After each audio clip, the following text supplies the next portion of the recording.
In studio, we're now joined by financial and economic analyst, Mr. Andrew Chibuye, to just help us discuss this issue further. Welcome to this interview, Mr. Chibuye. Thank you very much, Patricia. It's great to be here once again. Okay. Now, it sounds like the worst is over. The bottlenecks that were affecting Zambia's debt negotiations have been addressed. What does this mean for the country?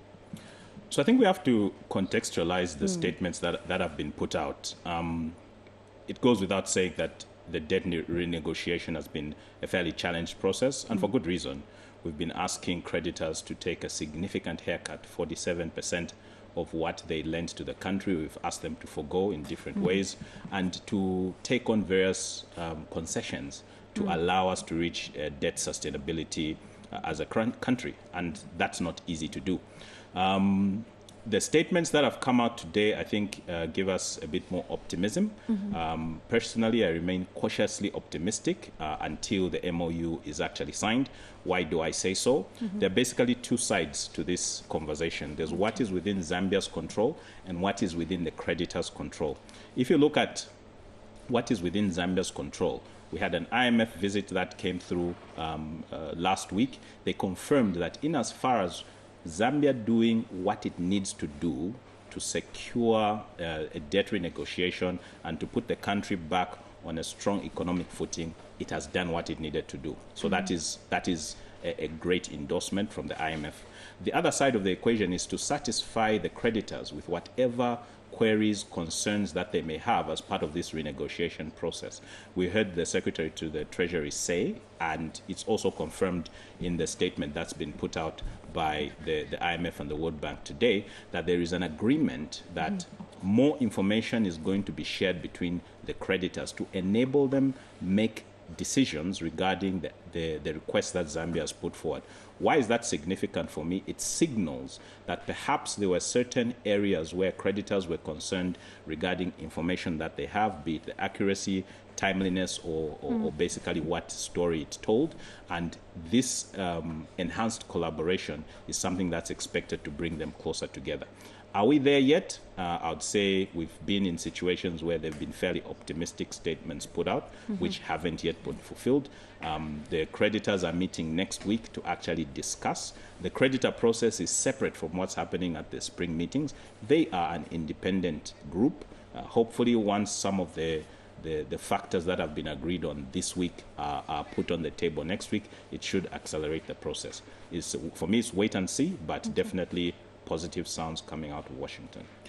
Positive does sound good, and obviously you've talked about the fact that you'll be more sure if the MOU is signed. Yeah. If that is done, in your view, what are the immediate things to be done to ensure Zambia gets maximum benefits once the debt is restructured? I think from where we sit, the pending debt renegotiation has been the biggest issue that has hindered this economy. And once it's signed off, what does that mean?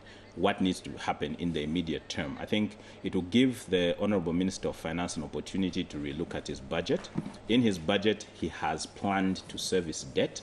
If he now knows exactly how much he needs to spend on debt service, not necessarily what he has budgeted for, that allows flexibility to then channel those resources elsewhere.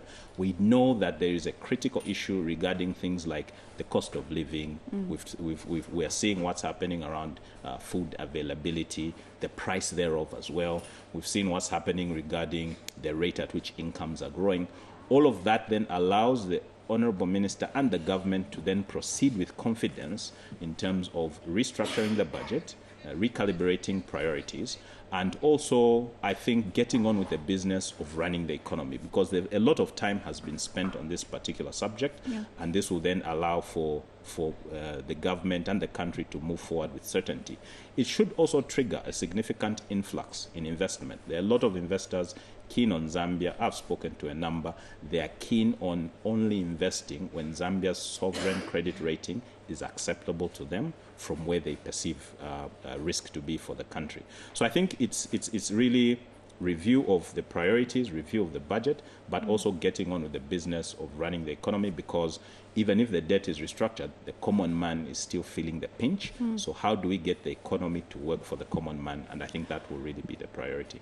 As I let you go, talking about moving forward, are there any lessons that can be learned from this whole process going forward in future, for instance? Many lessons. I mean, it's not that Zambia's had its debt forgiven before. If you remember, under the HIPC completion point, we find ourselves in a situation where, again, we're asking for our debt to be restructured, debts to be forgiven.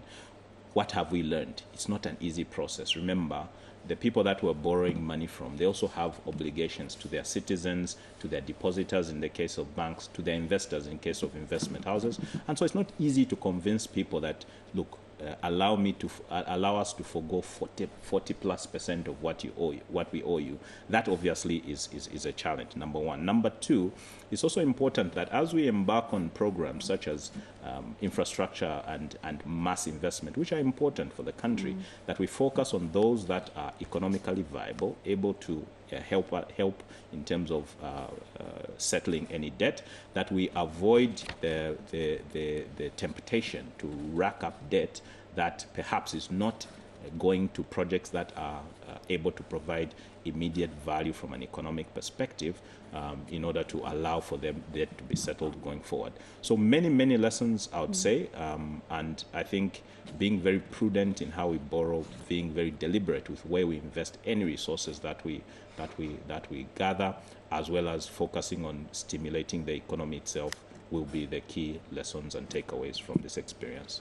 Mr. Chibuye, thank you very much for talking to us here on the Main News. Thank you for having me. All right. I have been talking to Mr. Andrew Chibuye, a financial and economic analyst, just to help us look at issues around the debt restructuring.